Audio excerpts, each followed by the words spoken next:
Hi friends, இன்னைக்கு பார்த்தீங்கன்னா மொறுமொறுன்னு biscuit நம்ம வீட்டில் எப்படி செய்யலான்னு தான் பார்க்க போகிறோம். இந்த ரெசிபியை மிஸ் பண்ணாமல் நீங்கள் உங்களுக்கு ட்ரை பண்ணி பாருங்கள். அதுவும் ஒரு கப் ரவையில் எப்படி செய்யலான்னு வாங்க பார்க்கலாம்.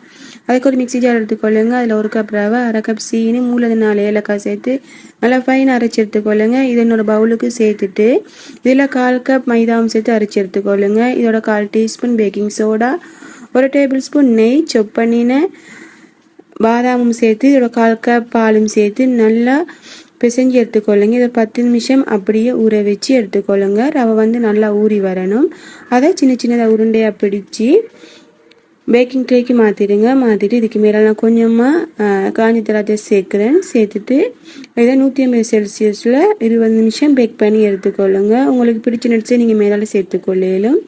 சேர்த்து எடுத்தீங்கன்னா சூப்பரான பிஸ்கட் ரெடிங்க. நீங்கள் உங்கள் வீட்டில் ட்ரை பண்ணி பாருங்கள். மறக்காம என்னோட சேனல் லைக் பண்ணிக்கொள்ளுங்க, சப்ஸ்கிரைப் பண்ணிக்கொள்ளுங்க. தேங்க்ஸ் ஃபார் வாட்சிங்.